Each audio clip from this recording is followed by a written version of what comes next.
De lo que trataremos a continuación es, por lo tanto, de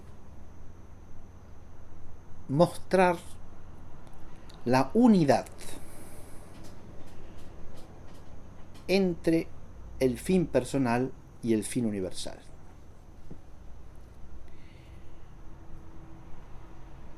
En primer lugar voy a presentar el tema de la unidad y luego voy a explicitar 4 principios teológicos fundamentales que nos permiten visualizar esa unidad. Pero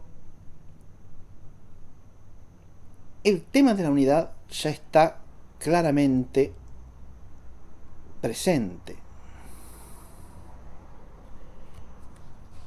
en 2 textos bíblicos que son Juan 3, 17 y 18 y Epístola a los Colosenses 1, 18. En el Evangelio de Juan, capítulo 3, leemos lo siguiente.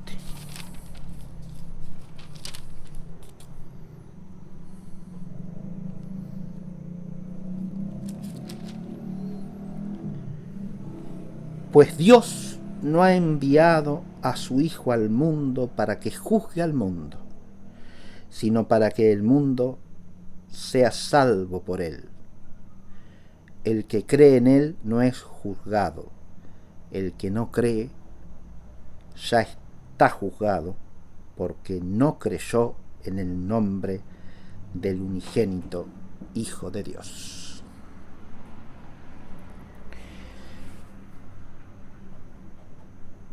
Estas palabras que leemos en el Evangelio de San Juan nos ponen ante una realidad compleja pero única.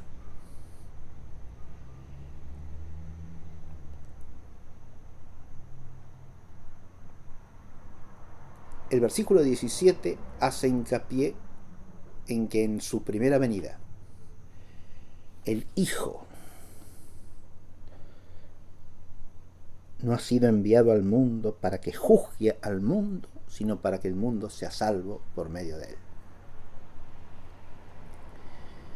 Es decir, el versículo 17 hace hincapié en la finalidad salvífica de la primera venida. Dice que el Hijo no ha sido enviado por el Padre para juzgar al mundo, sino para que el mundo se salve por medio de él. Aquí tenemos una contraposición entre la primera y la segunda venida. Esa primera venida en carne mortal y pasible es una venida para salvación. La segunda será la venida para el juicio. Y por lo tanto para la consumación final y definitiva del tiempo de la historia. El juicio final. Pero el versículo 18 ya introduce la unidad clarísima entre la primera y la segunda venida, porque nos da a conocer que si bien el juicio en su formalidad de juicio queda diferido para el final de los tiempos, el juicio ya está actuando. Releo. El que cree en él no es juzgado.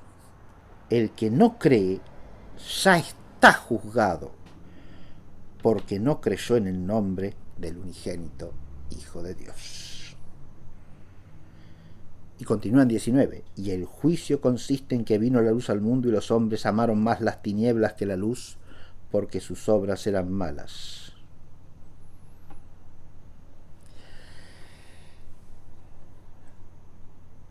De manera que ya en su primera venida el Señor instaura el juicio, porque Él es el criterio del juicio. El que cree en Él es salvado, según el designio por el cual el Padre envía al Hijo en su primera venida. Pero el que no cree en él ya está juzgado, porque no creyó, como dice el texto de Juan, en el nombre del unigénito Hijo de Dios, y prefirió las tinieblas a la luz.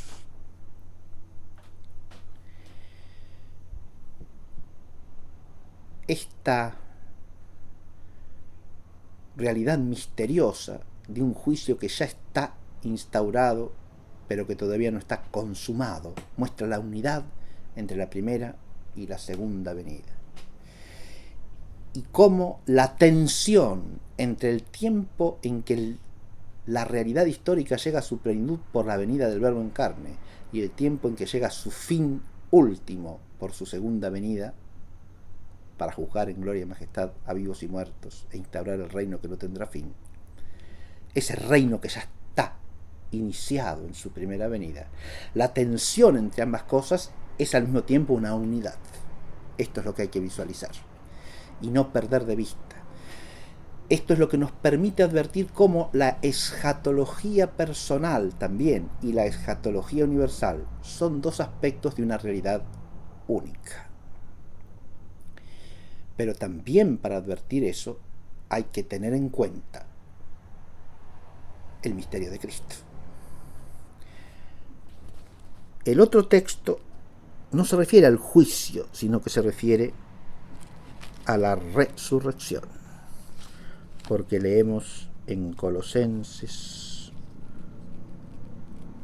capítulo 1,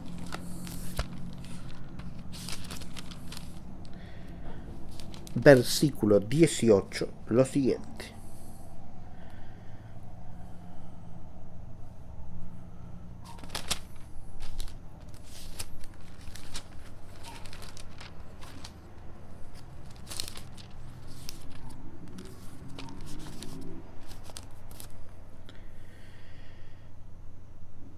Él es la cabeza del cuerpo de la iglesia, está hablando de Jesucristo el Señor.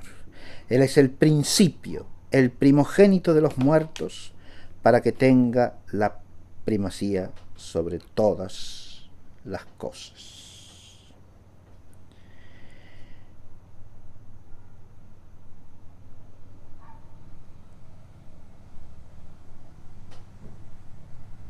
Él es el principio, el primogénito de los muertos, para que tenga la primacía sobre todas las cosas. Y continúa: y plugo al Padre que en él habitase toda la plenitud, y por él reconciliar consigo todas las cosas en él, pacificando con la sangre de su cruz así las de la tierra como las del cielo. Esta primogenitura de los muertos es también la primogenitura de los resucitados, porque en él quiso Dios que habitase toda plenitud. Y él murió para salvar a la humanidad, a quien Tron enlaza este texto con el de Juan que hemos leído. Pero esa muerte salvífica es una muerte que desemboca en la resurrección del Señor, en la resurrección para una vida gloriosa, porque el Señor resucita con la vida eterna.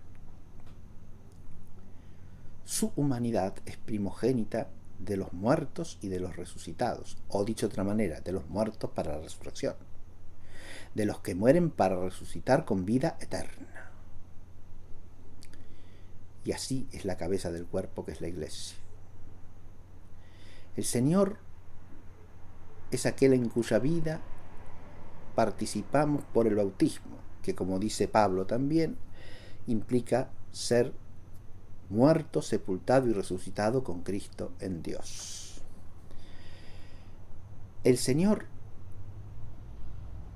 que en su resurrección es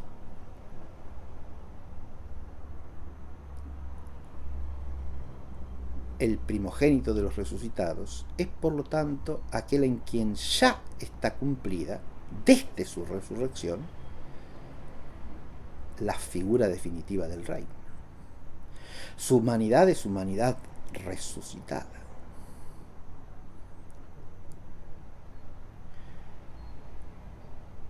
Por lo tanto, la escatología final en él está ya cumplida.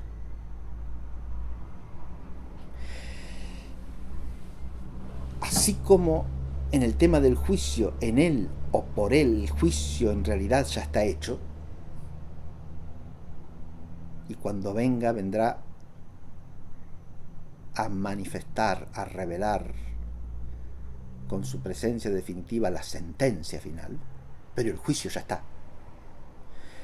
Ahora lo mismo, cuando Él vuelva para el juicio final, habrán de resucitar todos los hombres que han muerto para comparecer ante el tribunal del juez. Pero esta resurrección no es el inicio de la resurrección final. Tampoco es toda ella resurrección para la vida, porque los condenados resucitan para la muerte eterna. La resurrección para la vida tiene su inicio ¿dónde? En la resurrección de Jesucristo, que emerge victorioso de la muerte, del pecado y del maligno al tercer día, después de haber muerto en la cruz. Cuando nos detenemos en esto, es para que se advierta que la plenitud definitiva ya está realizada en Cristo desde su primera venida. La culminación de su Pascua es al mismo tiempo el inicio del mundo futuro. Y por eso en él está la unidad o el quicio de unidad de todos los aspectos y dimensiones de la escatología, tanto la personal como la final. Más aún, advirtamos que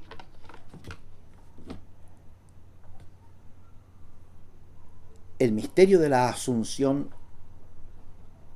en cuerpo y alma de la Santísima Virgen en la gloria de los cielos implica que en ella también está realizada la figura definitiva del reino. Como tesis teológico-especulativa también se puede plantear, y lo plantean ya los padres de la Iglesia en relación con los que emergen de los sepulcros en la Pascua del Señor.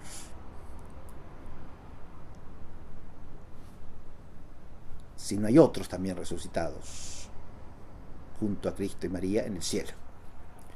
Eso se puede plantear especulativamente.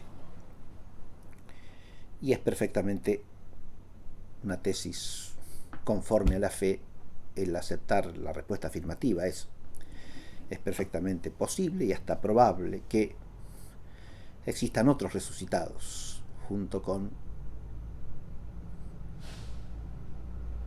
Cristo Jesús y con María Santísima.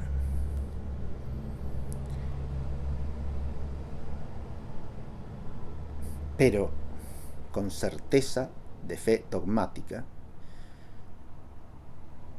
en ellos, por lo menos, ya está realizada la plenitud de la vida divina participada en la humanidad de Cristo, que es el único mediador entre Dios y los hombres, y solo por Él, con Él y en Él podemos participar de esa vida divina, y en María Santísima, su Madre, singular entre todas las criaturas, que por ser su Madre, con toda certeza ha recibido el privilegio, que en este caso no es necesariamente un privilegio exclusivo de María, aunque ahí ya entramos en terreno especulativo, insisto, pero ha recibido el privilegio de ser asunta en la gloria, en cuerpo y alma, o sea, en la figura definitiva que sobrevendrá al común recién en el último día, recién en la resurrección universal.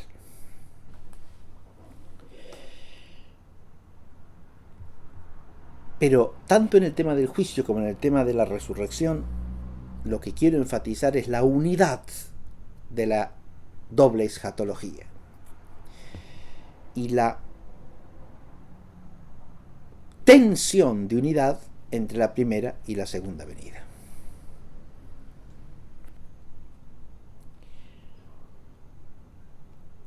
¿Cuáles son los principios teológicos que nos permiten visualizar esta unidad?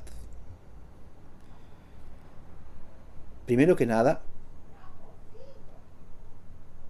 obviamente, el principio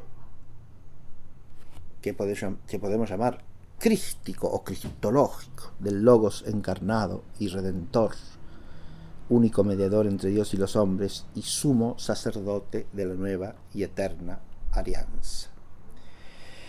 Solo podemos visualizar rectamente la totalidad de los misterios escatológicos si los relacionamos con Cristo.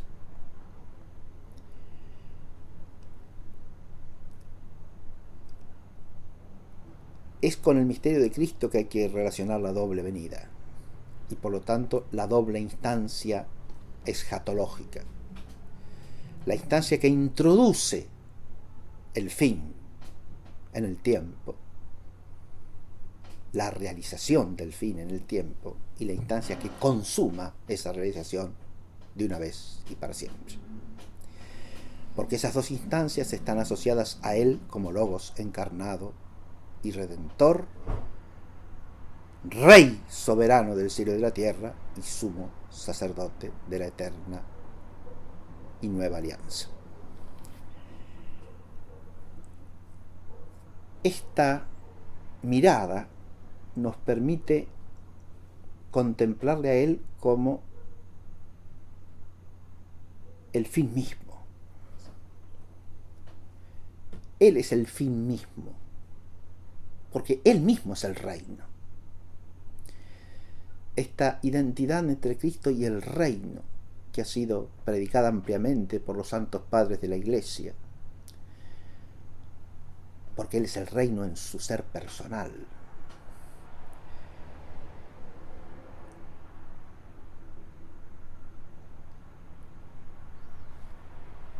Se manifiesta de manera clarísima en que en Él el reino, a partir de su resurrección gloriosa,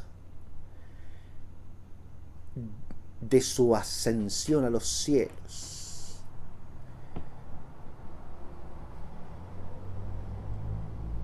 y de su estar sentado a la diestra del Padre en la gloria,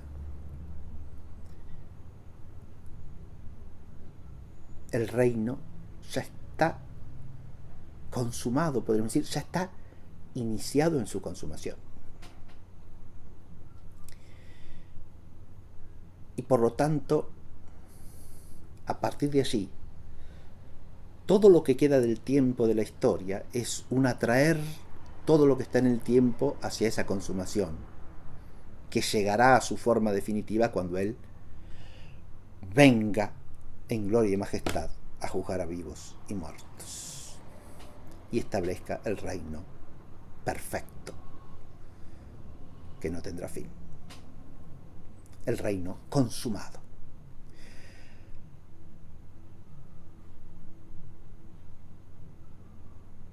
El principio cristológico hay que aplicarlo también al concepto mismo de la vida bienaventurada en la gloria, ya sea de las almas separadas, ya sea de los resucitados.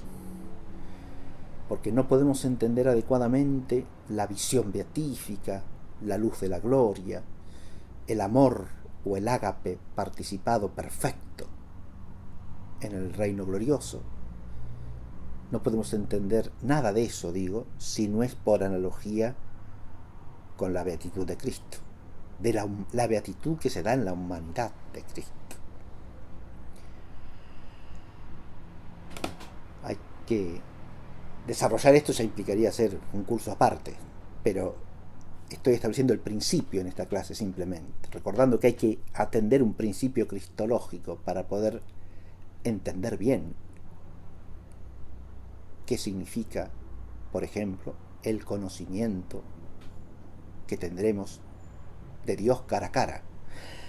Si eso no se vincula con Cristo, no se entiende bien. Adviértase que el ver a Dios de los bienaventurados, ya sea de las almas separadas, ya sea de los resucitados, no puede darse sino por medio de Cristo. Esto hay que afirmarlo. Es por medio de Él, es por Él, con Él y en Él, que las almas humanas separadas o las personas humanas resucitadas pueden ver a Dios.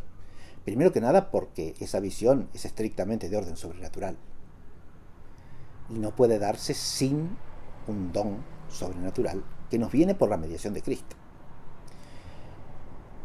que nos llega por su gracia. Es la vida de la gracia la que introduce en nosotros la posibilidad de esa visión. Pero a su vez necesita de un don sobrenatural culminador de la gracia, que es lo que llamamos la luz de la gloria, que es lo que llamamos la plenitud del ágape consumado, es decir, estabilizado para siempre, de manera tal que nunca puede apartarse de Dios, ese amor perfecto, ese amor para siempre. Esos dones no nos pueden venir sino por medio de Cristo. Esto es lo que hay que entender. Y por relación a Él. Porque es el único mediador entre Dios y los hombres. Y es el sacerdote perfecto de la alianza nueva y eterna. El sacerdocio en el último día no se acaba, se planifica. La realeza lo mismo. Y es a través del Rey, que es Cristo, a través del sacerdote, que es Cristo, que entramos en esa plenitud de comunión, que es la comunión de la gloria, como decía Balduino de Fort.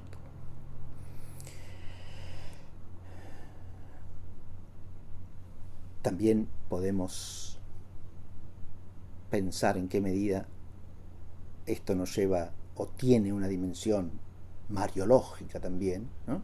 Y qué matices introduce eso en esta perspectiva de la escatología final.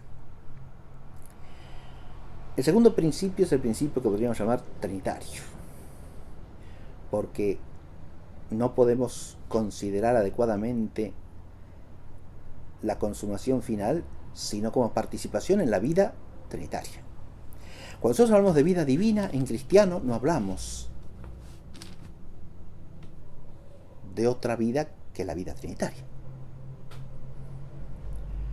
El misterio de la Trinidad es el misterio fundamental de la fe cristiana, sin el cual no entendemos ni siquiera quién es Cristo el Señor.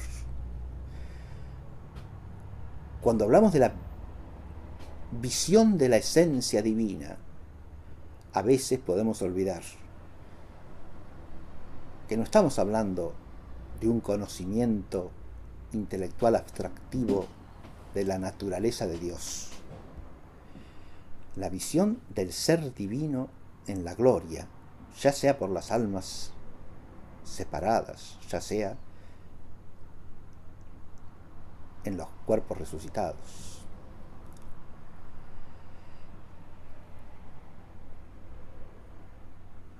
En cualquier instancia escatológica que la consideremos, es conocimiento de la Trinidad. Es contemplación y amor de la Trinidad.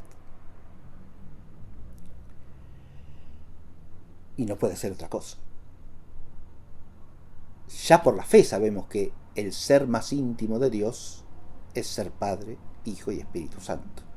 Y eso es lo que se nos ha revelado en Cristo. Y por la gracia de Cristo somos llamados a ser partícipes de la vida trinitaria. Hijos en el Hijo, del Padre, en la comunión del Espíritu Santo. De manera que podamos dar al Padre Todopoderoso, en la unidad del Espíritu, por Cristo, con Él y en Él, todo honor y toda gloria, ahora y por los siglos de los siglos. Esa vida divina participada es la vida por la cual hemos de glorificar para siempre al Padre y al Hijo y al Espíritu Santo. Vamos a leer aquí un texto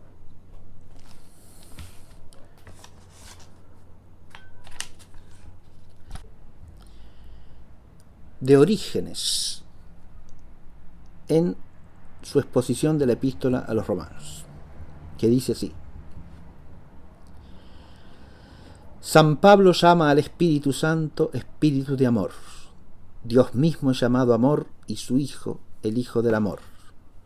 Si es así, tenemos que suponer como seguro que de la única fuente de la divinidad paternal proceden tanto el Hijo como el Espíritu, y que de la sobreabundancia de esta divinidad es dimanada la sobreabundancia del amor en los corazones de los santos,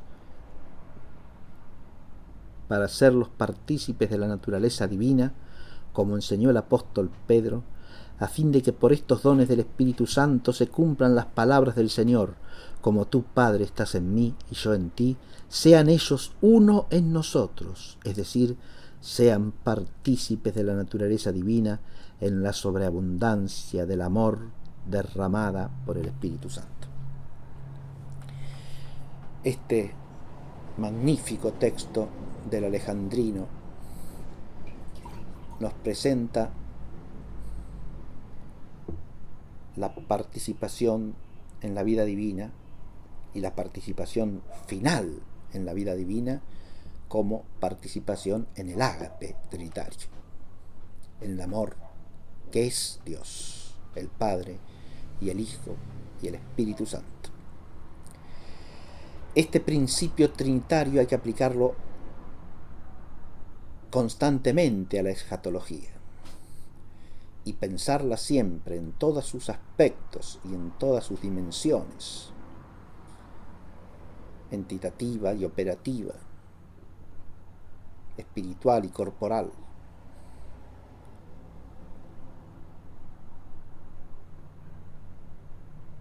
Como una realidad de participación en la vida divina que se da por la mediación de Cristo Jesús, por la cual somos introducidos en la vida del ágape trinitario. Y por lo tanto, la plenitud del reino, la vida eterna, la vida del mundo venidero, ha de concebirse siempre como consumación del ágape participado. En el plan de la obra de Monseñor Ruta, la Santísima Trinidad en sí misma y en y con nosotros, que es su obra de síntesis teológica, en ese plan, el último título dedicado a la escatología está escrito como la consumación del ágape. Y ese es un título perfectamente adecuado, sobre todo desde la perspectiva formal de esa obra, en la cual la Trinidad en sí misma y en y con nosotros se hace una realidad cuya participación por creación, por gracia y por gloria es una participación que procede del ágape y lleva al ágape. Este es un principio fundamental de la economía y de la economía arraigada en la teología, es decir, en la contemplación de Dios en sí mismo. Y la escatología ha de ser contemplada no solo cristológicamente, sino también trinitariamente.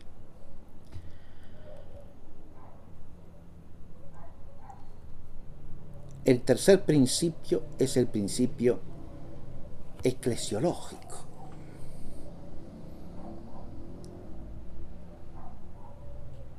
Advirtamos que la Iglesia es el inicio de la Jerusalén celestial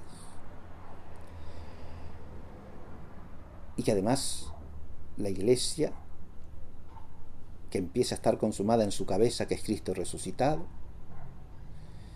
bajo cierto aspecto también está consumada en los santos del cielo, que ya han pasado del tiempo de este mundo y ya han entrado en la gloria del Señor, aunque ese ingreso sea un ingreso al que todavía le falta algo, que es la consumación final del último día. La Iglesia como cuerpo de Cristo, la Iglesia como esposa de Cristo, cuya unidad es en el Espíritu Santo enviado por el Padre y por el Hijo, como fruto de la Pascua del Hijo encarnado. Esa Iglesia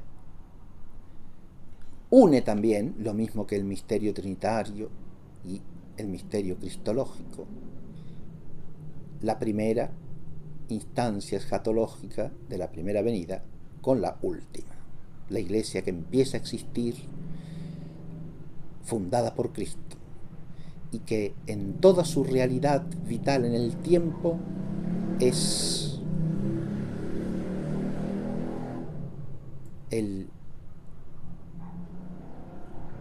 principio, el inicio de la realización del reino, porque es a través de la vida divina participada por gracia en la comunión sacramental de la Iglesia, en la comunión de fe de la Iglesia, en la comunión de esperanza de la Iglesia y en la comunión de caridad, aunque imperfecta, de la Iglesia militante o de la Iglesia de los viadores, que se inicia la Iglesia celestial y al mismo tiempo la Iglesia definitiva del último día, que es el reino consumado.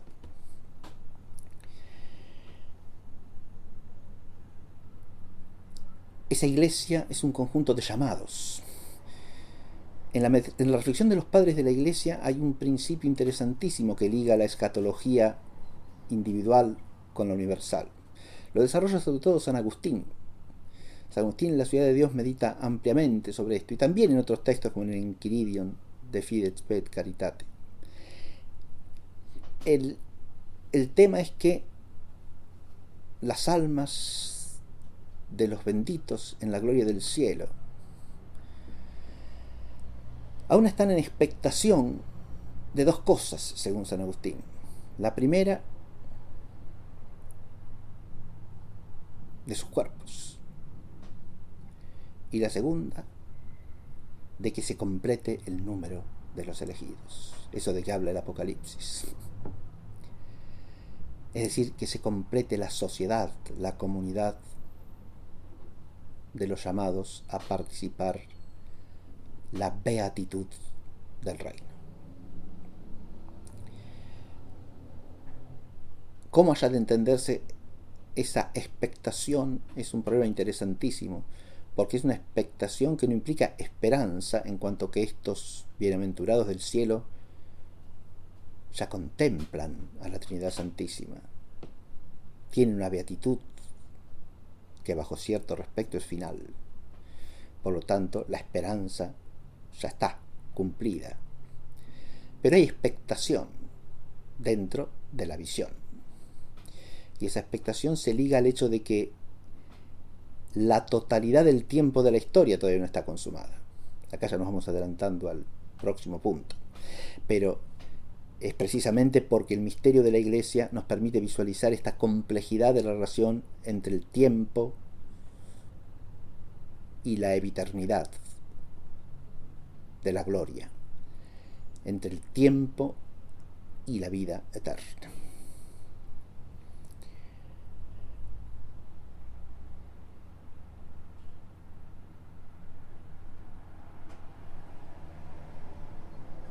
El cuarto principio es el principio eucarístico.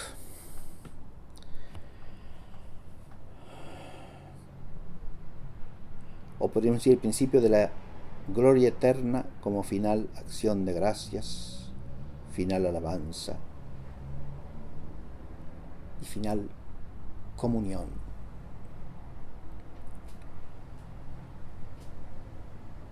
Fundada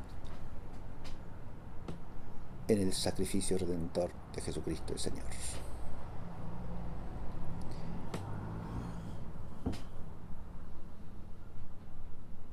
Sacrificio que es consumación del ágape, advirtamos, lo dice el comienzo del capítulo 13 de San Juan, que habiendo llegado su hora, ¿no? Y habiendo amado a los suyos, los amó hasta el fin, o sea, los amó hasta el extremo, hasta la consumación del amor, porque nadie ama más que aquel que da la vida por los otros. El Señor da la vida por los hombres, para redimir a los hombres, como leíamos en el capítulo 3 de Juan, para salvar a los hombres.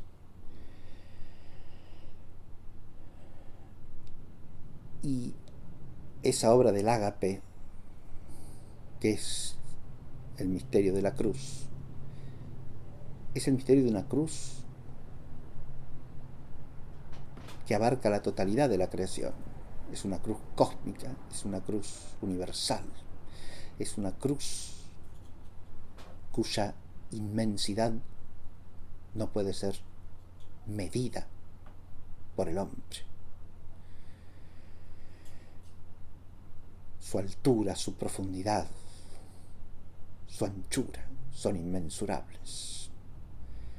Lo abarcan todo, porque esa cruz y la sangre derramada en esa cruz son el principio de la vida eterna. Por lo tanto, en la escatología consumada no tenemos que olvidar nunca el sacrificio de la cruz, que incruentamente se perpetúa en el sacrificio eucarístico, en la Santa Misa. Esa Santa Misa que es sacrificio de holocausto, sacrificio de acción de gracias, sacrificio de expiación, y es sacrificio de alabanza, es sacrificio de adoración, es sacrificio de intercesión, es sacrificio de amor, de ágape eterno y divino. Todo lo que haya de temporal en ese sacrificio desaparecerá con el tiempo, pero todo lo que haya de perdurable en él perdurará en el reino, cuya luz será el Cordero. La figura del Cordero evoca la sacrificialidad de la luz y al mismo tiempo su carácter de mediación de la última adoración y alabanza, de la adoración y la alabanza consumada, que al mismo tiempo es comunión perfecta de vida entre todos los bienaventurados, por Cristo, con Él y en Él, para que todos participemos de la vida de la Trinidad Santísima, que es el Padre y el Hijo y el Espíritu Santo. Esta visión de la Jerusalén celestial unida al templo y el templo unido al misterio del culto sacrificial nos permite entender el carácter de este principio eucarístico que he dicho para la escatología. No podemos entender la plenitud de la vida eterna consumada sino eucarísticamente. Cristológicamente, trinitariamente, eclesiológicamente, eucarísticamente.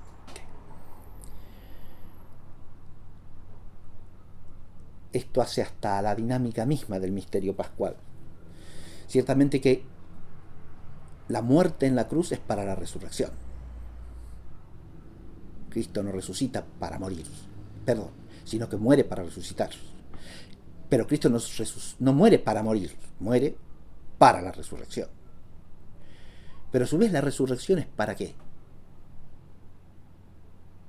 Y es para la vida gloriosa. Y la vida gloriosa es vida de comunión, de adoración y de alabanza. Es decir, es vida eucarística. Podríamos decir que la muerte es para la resurrección y la resurrección para la Eucaristía. Esto es importante advertirlo porque hay aspectos de la Eucaristía que trascienden, aún en el tiempo, el carácter de medio sacramental.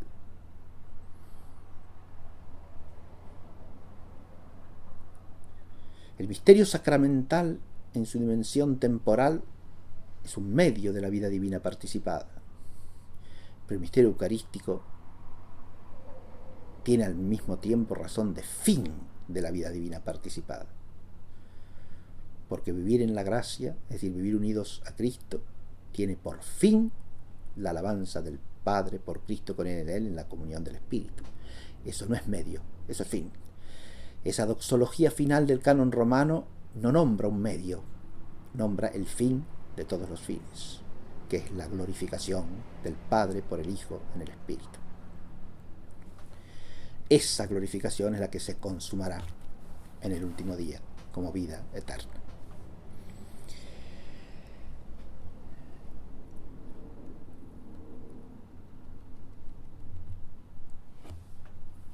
Pasamos ahora a la tercera y última parte de esta clase.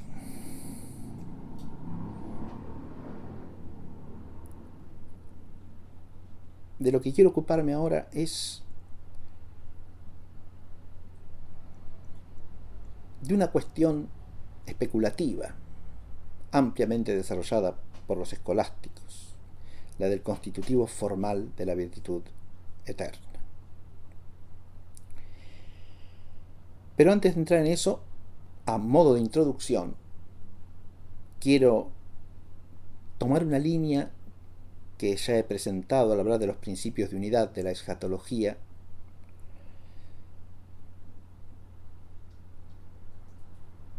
que es la línea del tiempo y la eternidad como coordenadas del misterio, y de la criatura material y espiritual en relación al ser divino como términos ordenadores del misterio también. Cuando hablamos de la escatología final, y esto ha quedado muy en claro en todas las clases precedentes de esta segunda parte del curso que hemos dedicado a los novísimos,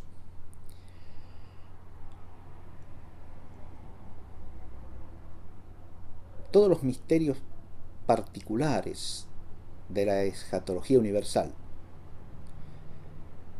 tienen que ver con estas dos líneas que acabo de mencionar. Una, la relación del tiempo con la eternidad.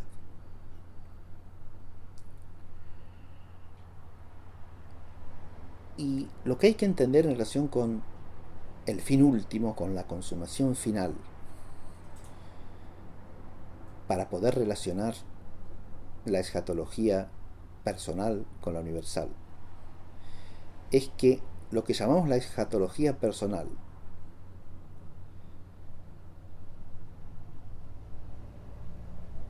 implica para la totalidad de la creación la continuidad del tiempo histórico. La escatología personal o individual implica el fin del tiempo deviador, el fin del tiempo del mérito, por lo tanto, y de las acciones y obras meritorias para cada uno de los que por el tránsito de la muerte pasamos de este mundo. Pero no implica la extinción del tiempo de la historia,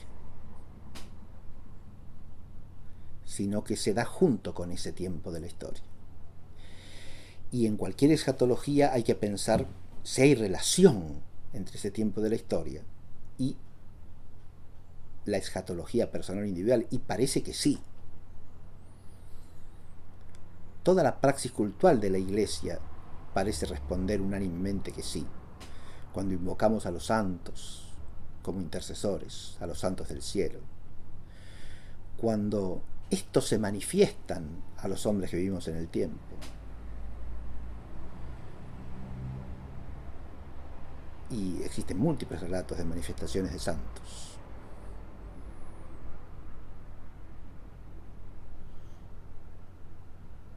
incluso la Santísima Virgen María.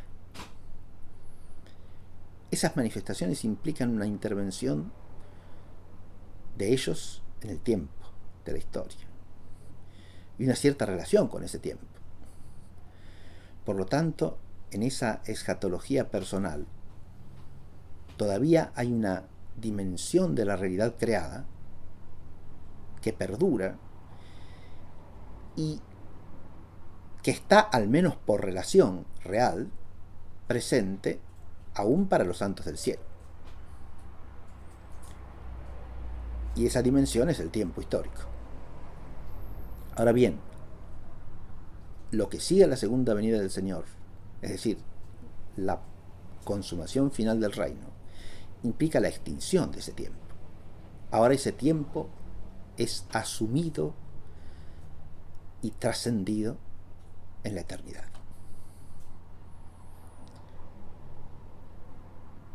Lo que esto quiere decir es algo claramente inimaginable.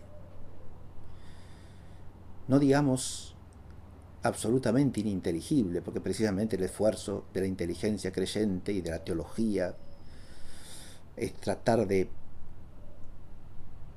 entender, aunque más no sea muy parcial y como en espejo y en enigma, según la expresión de Pablo, esas realidades. Es claro que, tratándose de criaturas que entran en la participación de la vida eterna, que es la vida divina, no se puede identificar la duración de esas criaturas con la duración de Dios mismo. Es decir, no somos absorbidos en Dios de manera que nuestro ser sustancial desaparezca. Esto sí que es incompatible con la fe. Y tampoco podemos atribuir a la criatura como tal la eternidad de Dios, porque todas estas criaturas angélicas, humanas, corporales, materiales, que participen del reino definitivo, han tenido inicio en el tiempo y por lo tanto tienen cierta duración que es participación de la eternidad divina y no es la eternidad divina misma.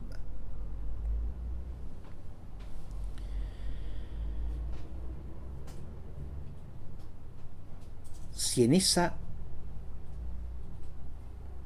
temporalidad asumida en la consumación final hay o no sucesión, eso es algo que se ha discutido teológicamente, lo discuten los padres de la Iglesia, los escolásticos, los teólogos recientes lo siguen discutiendo. ¿En qué sentido se podría decir que hay alguna sucesión? Adviértase que la sucesión implica el cambio. Cambio de las cosas fundamentales en esa vida ya no hay.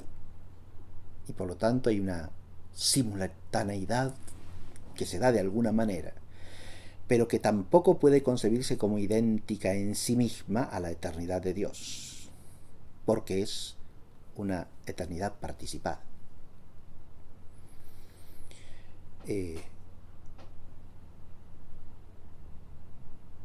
Acá no podemos hacer más que plantear cuestiones especulativas y establecer ciertas certezas que deslinden la posibilidad de alcanzar cierta inteligencia de este misterio. Pero advirtamos que aún en la vida presente, en el tiempo de este mundo, en la medida en que distinguimos el tiempo físico del tiempo espiritual, que hay que distinguirlos esencialmente, y en la medida en que tenemos cierta experiencia del tiempo espiritual, y si somos cristianos, no solo cierta experiencia de la temporalidad naturalmente espiritual, sino de una temporalidad de orden intelectual, espiritual, racional, elevada por la gracia, podemos acercarnos, y en esto los místicos nos dan la máxima experiencia o vivencia, digamos así, podemos acercarnos de alguna manera a cierta intelección de cómo, cuando nuestro espíritu queda absorbido en lo que lo trasciende, de alguna manera se sale del tiempo, o trasciende el tiempo de este mundo. y hasta puede experimentar cierto descolocamiento respecto de la temporalidad mundana. Insisto que esto se da máximamente en la vida mística, que es la más próxima a la beatitud eterna.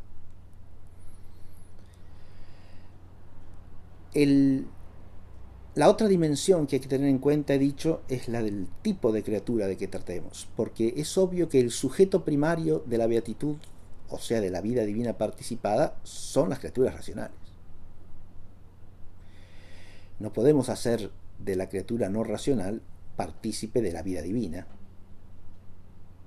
ni entitativa ni operativamente en sí mismas, sino solo por referencia al ser espiritual. Este es un principio claro en el orden jerárquico de las criaturas, ¿no?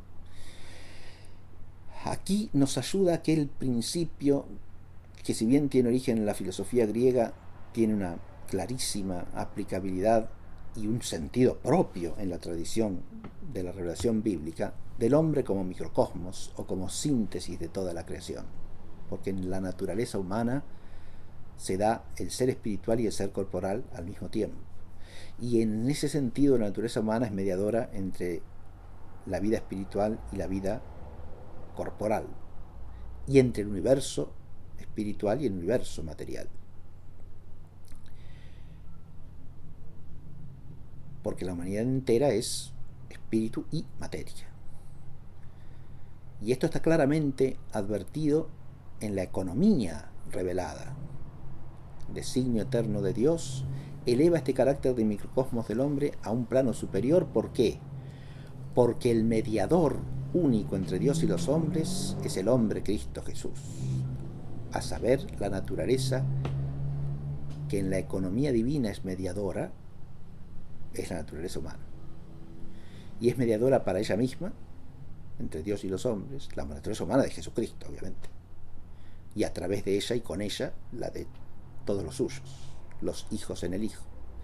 Pero a través de esto la naturaleza humana se hace mediadora también en relación con el mundo inferior, con el mundo material, viviente o no viviente, que está referido al hombre, pero que al mismo tiempo es criatura de Dios, no del hombre. El hombre en el tiempo puede valerse de esa criatura de Dios para transformarla en medio o en signo de su perfeccionamiento vital hacia Dios, pero es criatura de Dios y por lo tanto manifiesta también la gloria de Dios, que es lo que está también llamada a manifestar en el último día, la gloria soberana de Dios. Advirtamos que hay temas tan interesantes en esto que no cabe más que plantear en esta clase. Por ejemplo, la cuestión que ya se plantea también San Agustín, de si los resucitados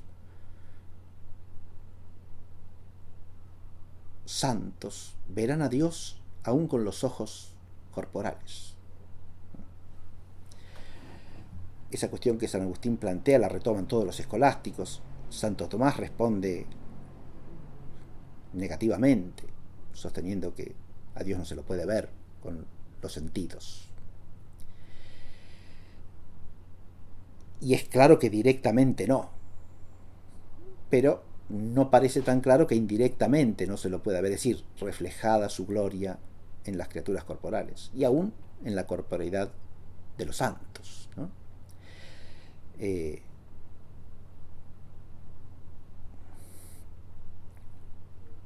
Cómo esa contemplación forma parte de la beatitud eterna, en la que hay cierta visión directa de Dios porque vemos a Dios en su mismo ser. Es algo absolutamente misterioso, pero también extraordinario y sublime, ¿no? Lo que sí es claro es que podremos ver con los ojos sensibles la humanidad de Cristo.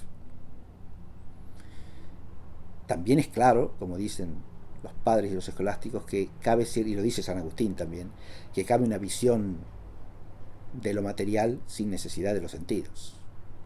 porque Dios infunde un conocimiento de eso material que suple al sentido. Eso se da en visiones milagrosas,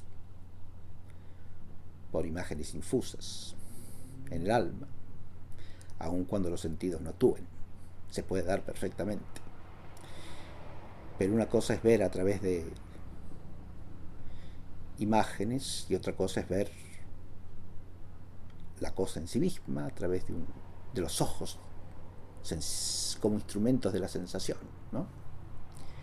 De nuevo ahí hay toda una realidad misteriosa que hay que contemplar, que tiene que ver en última instancia con qué significa la resurrección de la carne para la beatitud de los santos, ¿no?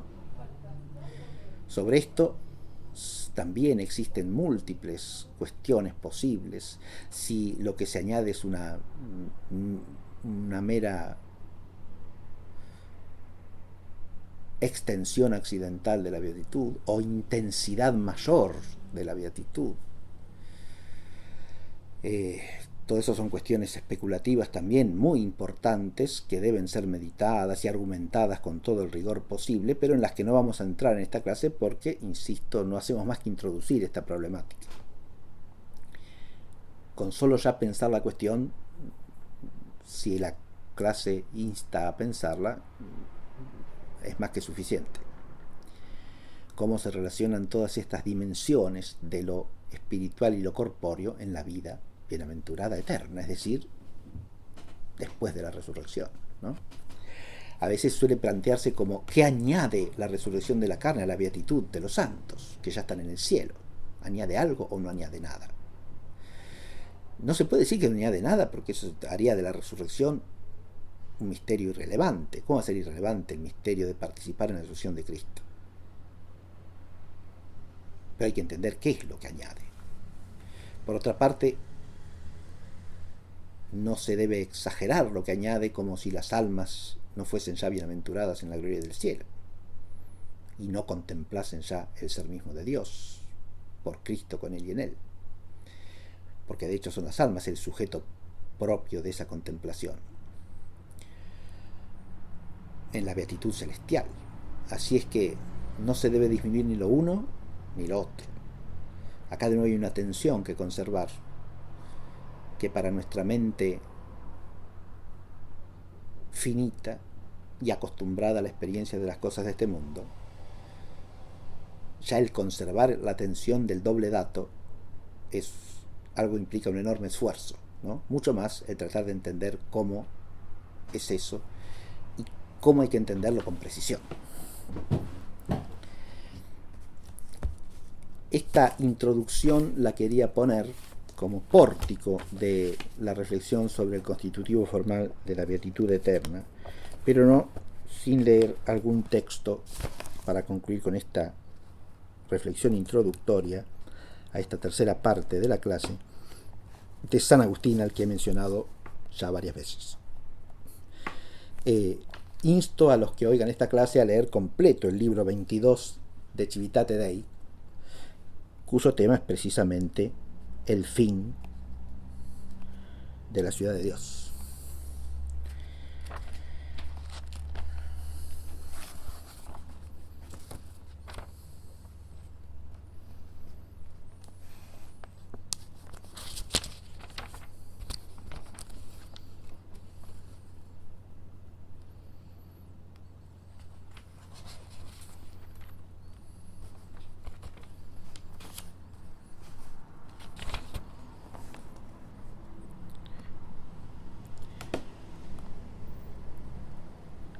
Leo en el libro 22, capítulo 29, número 3.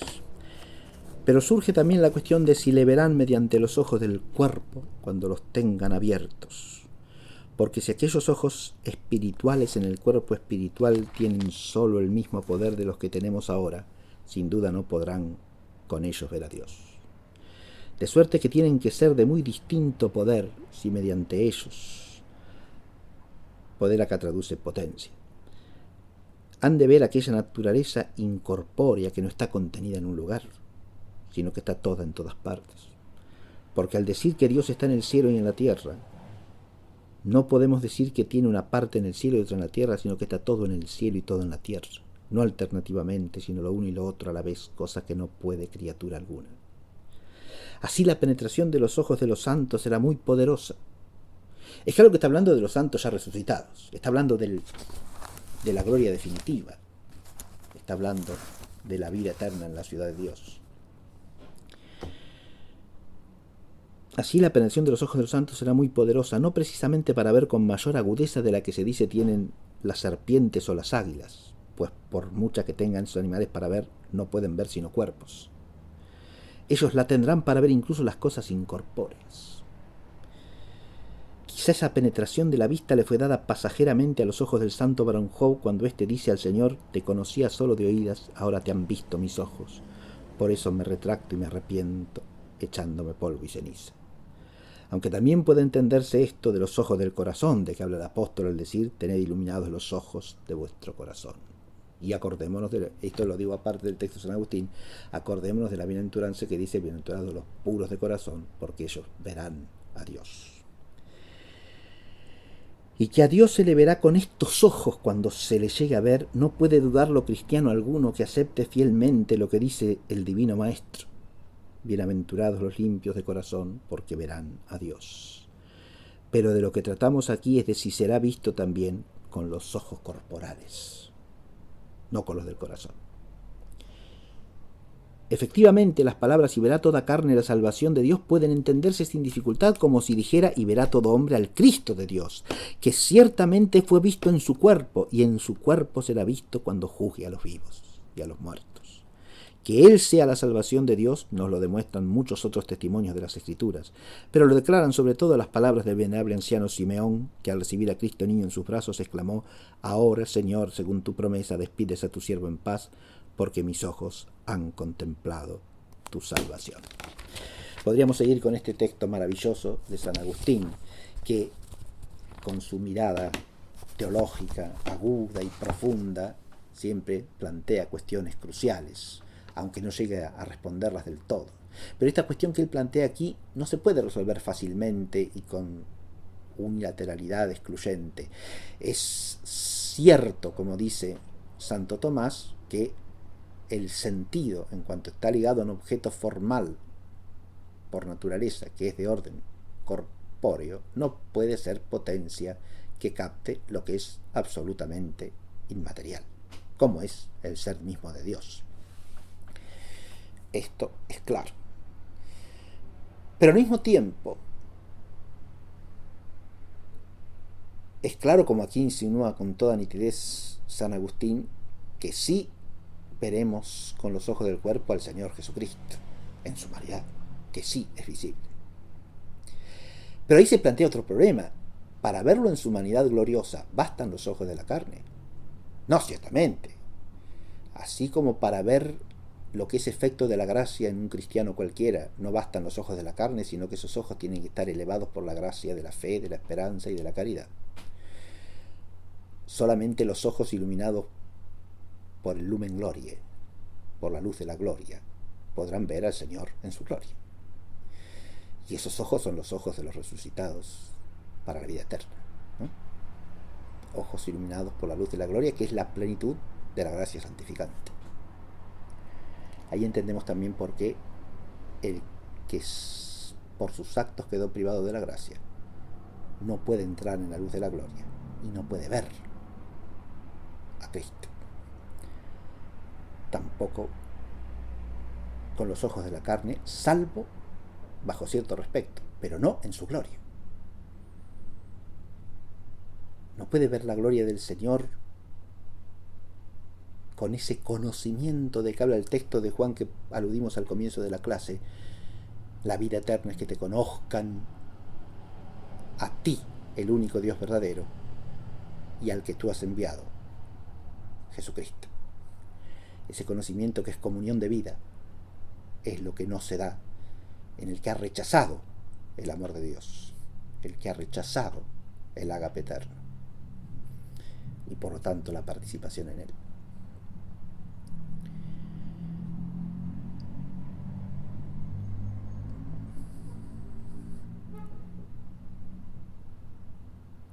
este misterio de los ojos que ven con una luz de gloria es el misterio de la resurrección para la gloria, ¿no? No se trata de una humanidad resucitada para tener una vida como la de este mundo, sino para ser partícipe de la vida gloriosa de Cristo. De una vida espiritual. De una vida espiritual en la unidad del Espíritu Santo. Ahora aparece el misterio trinitario también, ¿no? Esa unidad que es constitutiva de la Iglesia misma y que llega a su plenitud también en el reino consumado. Esa unidad en el Espíritu que es el Espíritu del amor y el Espíritu de la verdad.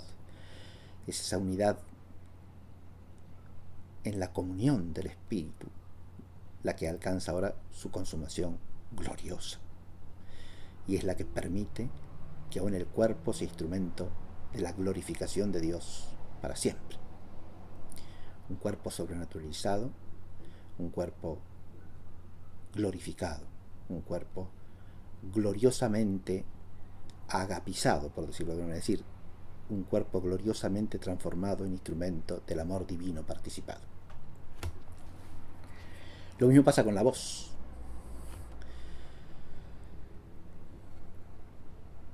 Habrá alabanza vocal en la gloria eterna.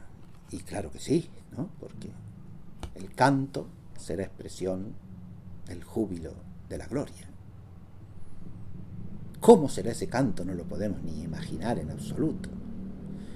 Pero esa alabanza vocal es final expresión del gozo, de la alegría, de la felicidad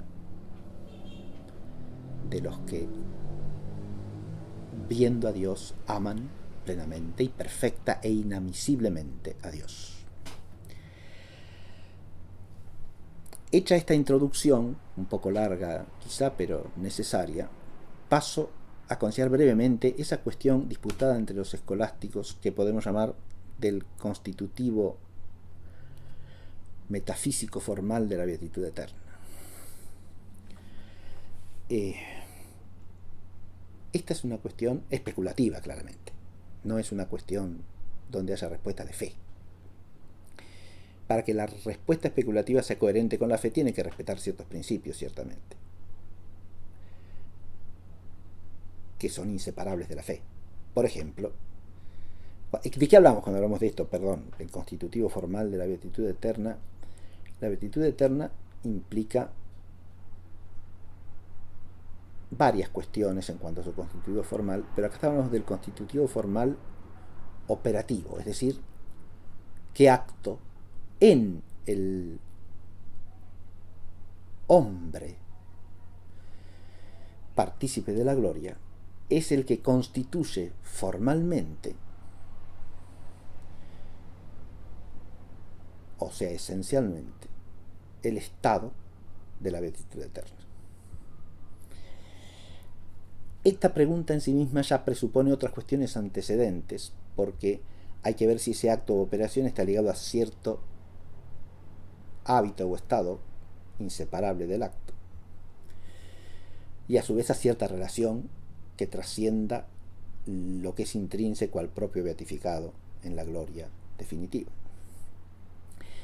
Pero con respecto a las operaciones, es claro que las operaciones no pueden ser operaciones de orden meramente físico, ni operaciones, o sea, del cuerpo inanimado, ni operaciones vitales, vegetativas o sensitivas, porque se trata de la vida divina participada. Por lo tanto, tendrán que ser operaciones de la vida espiritual. Acá ya entramos en problemáticas que ya son especulativas. Es decir, operaciones de vida espiritual hay que reconocer por lo menos entendimiento y voluntad. Entender y amar. Intelección y amor. Recordemos que en el análisis agustiniano, que es el que conserva, por ejemplo, San Buenaventura en esta cuestión, no se habla solamente de inteligencia y voluntad, sino de memoria, inteligencia y voluntad. Y cualquiera que vaya a esta problemática en San Buenaventura va a ver que San Buenaventura conserva allí esa tríada de actividad que paraliza en el alma imagen de la Trinidad, como para San Agustín, y que en la gloria alcanza su última semejanza, ¿no? Esa imageneidad natural se transforma en semejanza sobrenatural por la gracia y en semejanza sobrenatural consumada por la gloria. Ya ahí tenemos cuestiones especulativas que dividen a los grandes maestros de la escolástica. Estoy hablando de San Buenaventura, no estoy hablando de un autor cualquiera, ¿no? De un santo doctor de la Iglesia, que es el doctor Seráfico, ¿no? Que a su vez en esto sigue San Agustín, también, nada más y nada menos. Hago hincapié en que esto es una cuestión especulativa en alto grado, porque lo que sí es claro para la fe es que no puede tratarse sino de una actividad de orden espiritual, que esos actos son actos de orden espiritual. Y ahí empiezan lo que podríamos llamar las sentencias, ¿no? Las opiniones. En la enunciación de las opiniones voy a seguir el esquema que trae Santiago Ramírez en el tomo tercero de su obra De Hominis Beatitudine, o sea, de la beatitud del hombre.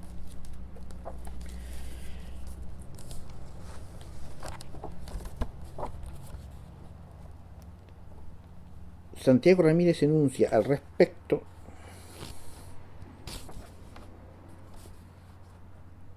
cinco sentencias principales. La primera es la que sostiene que el acto que formalmente constituye la beatitud eterna es el acto de la visión intelectual del ser de Dios, de la visión intelectual de la esencia divina.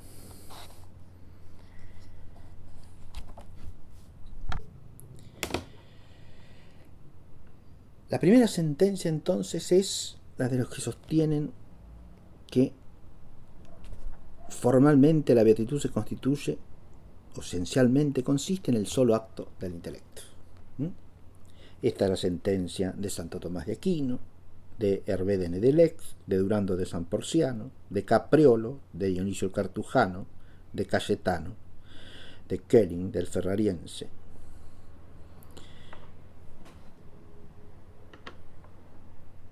También de varios jesuitas como Fonseca, Vázquez,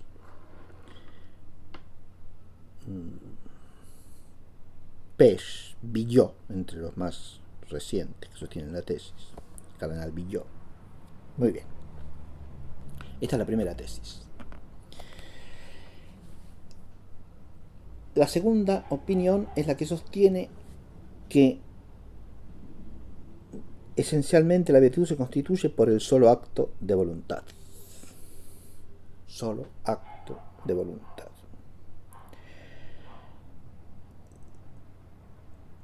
Según Ramírez, es sentencia común en el siglo XII, entre los teólogos del siglo XII, y la retoma hacia fines del XIII el beato Juan Duns Scotus. Entre los autores del siglo XII que cita Ramírez están Hugo de San Víctor, Ricardo de San Víctor, Guillaume de Saint-Thierry, y luego, esto es del siglo XII, y luego Escoto y los escotistas.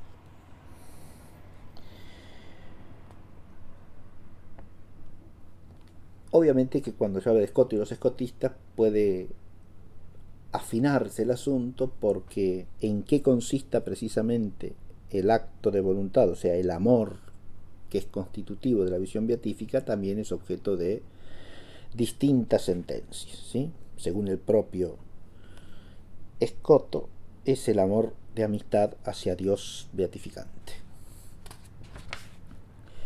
Pero de esa sentencia distingue Ramírez la de Pedro Oriol, que sostiene que el constitutivo formal está en el acto de caridad último, que es el gozo directo del mismo Dios. La tercera sentencia principal en la exposición que hace Ramírez es la sentencia que sostiene que la beatitud formal consiste en acto simultáneo de ambas potencias, o sea, es acto de inteligencia y de voluntad juntamente. O sea, ambos actos son constitutivos esenciales. No uno o el otro, sino ambos. Acá distingue varios modos de sostener esta sentencia. El primer modo se reduce al simple enunciado de ser el constitutivo formal la presencia de los dos actos, de inteligencia y de voluntad. El segundo modo de sostenerla es considerar que consiste principalmente en acto de voluntad que de intelecto. Los dos son esenciales, pero principal es el acto de voluntad. Ahí cita a Alejandro de Ales, a Mateo de Aquasparta, a Egidio Colonna, a Ricardo de Middleton, a Tomás de Argentina, etc. Un tercer modo es el que sostiene que el constitutivo es de ambos actos, son ambos actos que constituyen esencialmente la beatitud, pero principalmente, o la parte principal, es la del intelecto. Ahí está San Alberto Magno, por ejemplo.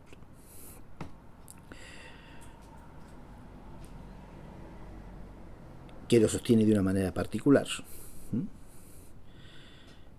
que tiene que ver ya también con otra problemática, y es que admitido el acto intelectual se plantean si es acto de intelecto contemplativo o de intelecto práctico. Bien.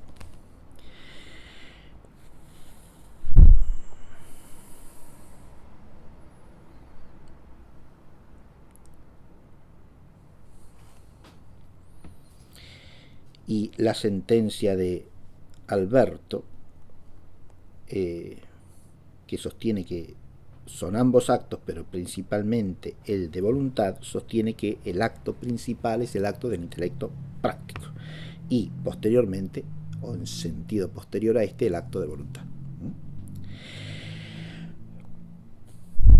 Otros, en cambio, que estarían en este tercer modo de sostener la sentencia, la tercera sentencia, ¿no?,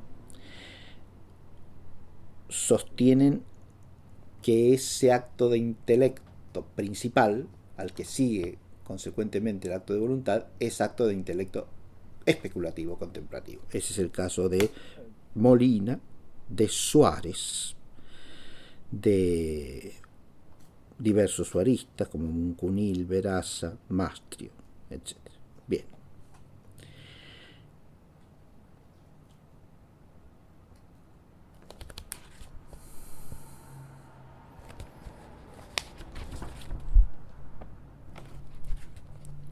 La cuarta sentencia principal que pone Ramírez es la que atribuye a Martínez de Ripalda.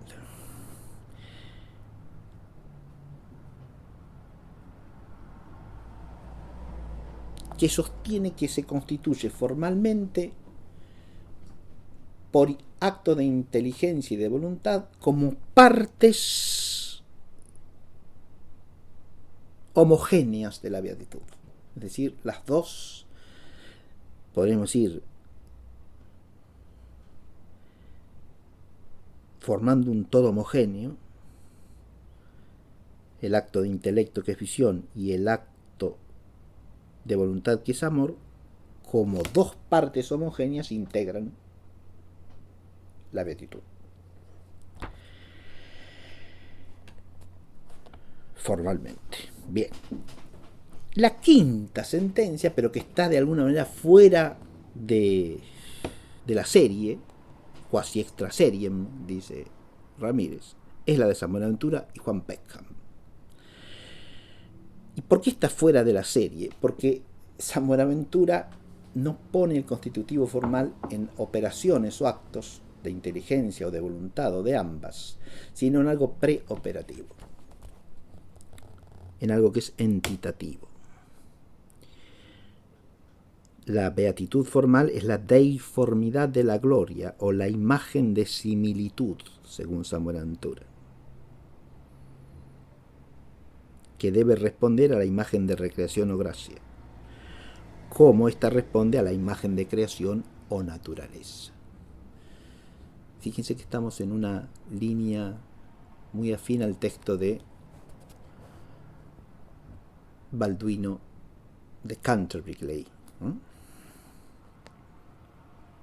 Pero con la peculiar impronta fuertemente agustiniana de San Buenaventura en esta materia.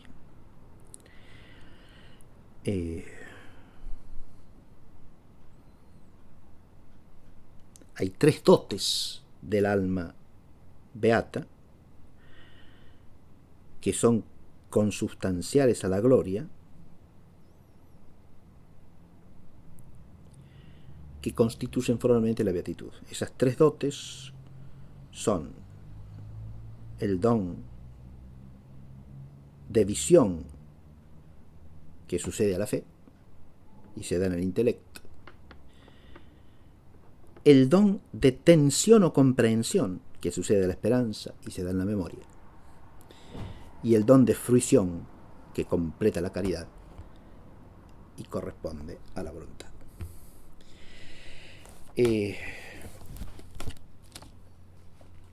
Si quisiésemos dar una respuesta determinada a esto, tendríamos que hacer un curso exponiendo cada una de las sentencias con sus argumentos propios, compararlas entre sí, ver las respuestas que unas sentencias dan a las objeciones que vienen de la otra, etc., lo cual excede obviamente el marco de esta clase amplísimamente.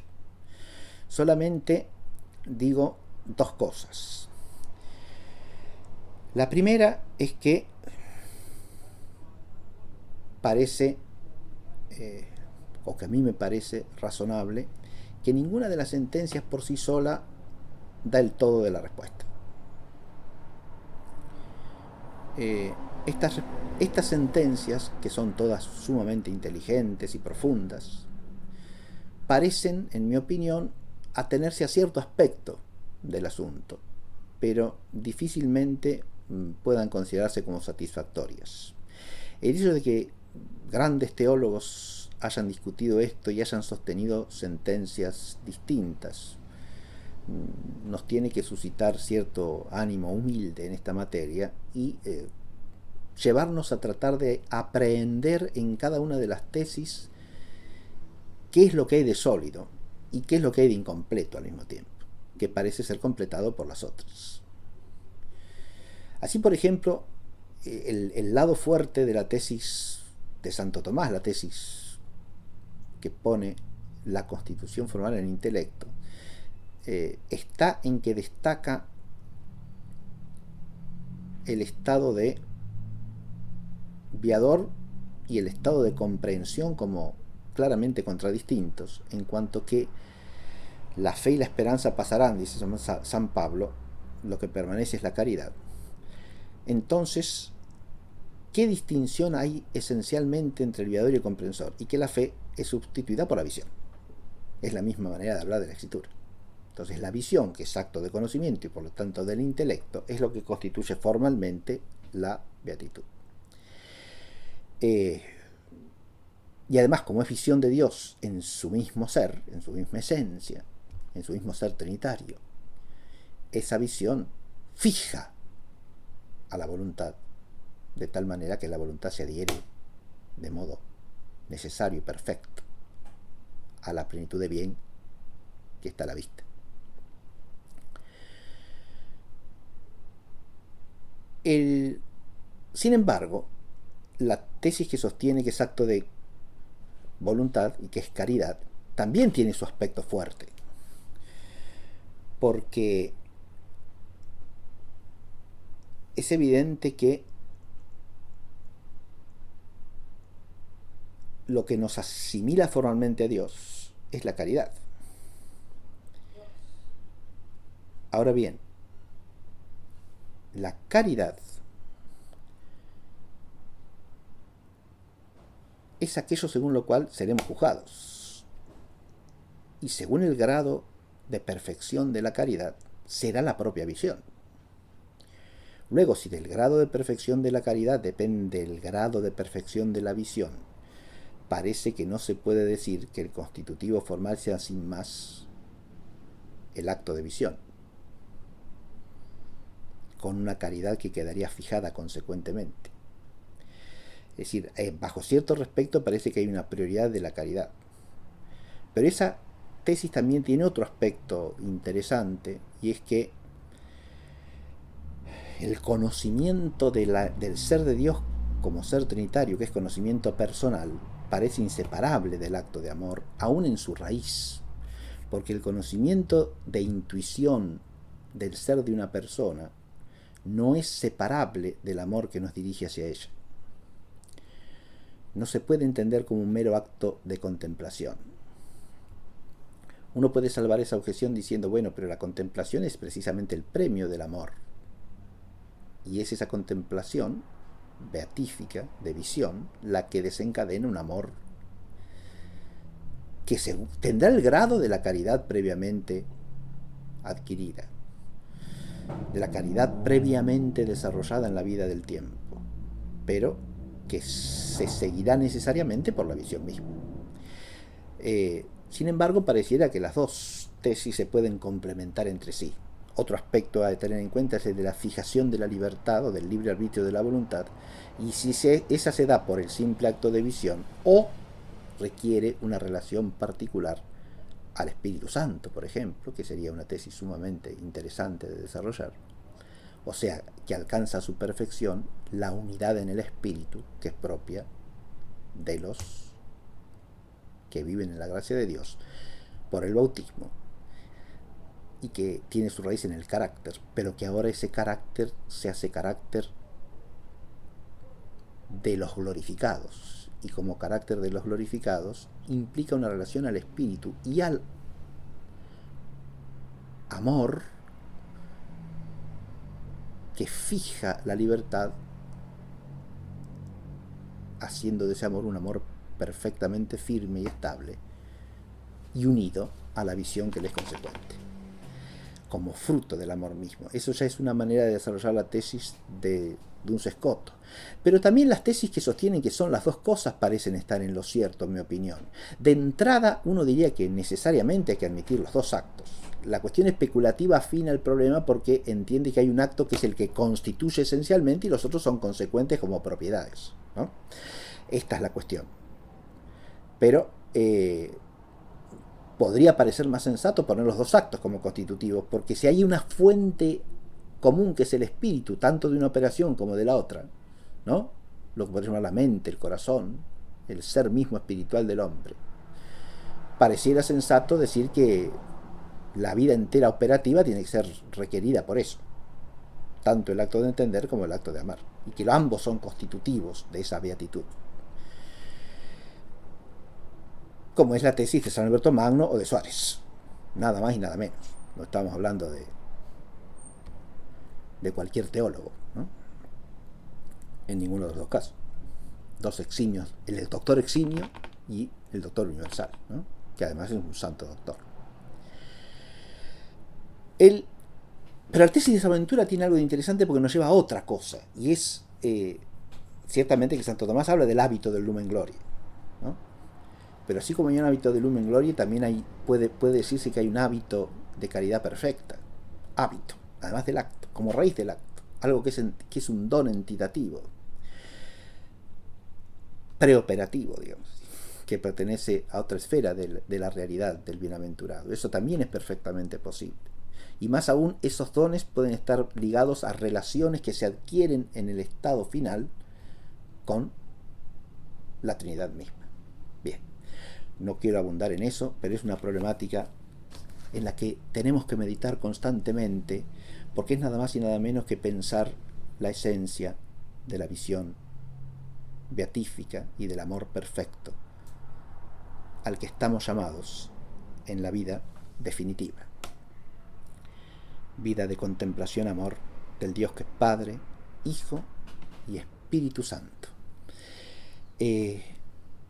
Quizá como reflexión final de esta clase y del curso, valdría la pena señalar que la contemplación de los novísimos nos pone, precisamente porque la hacemos como viadores, en una línea de firme esperanza. A veces cuando se habla de la esperanza de los cristianos en este mundo, la palabra esperanza no está pensada cristianamente. Se habla de esperanza para hablar de esperanza en un gobierno humano, en el progreso de la humanidad, en el desarrollo de tal o cual aspecto de la vida de la propia nación. Y cualquier cristiano que ponga su esperanza en eso es un idólatra. Por eso, si algo se me ocurre destacar como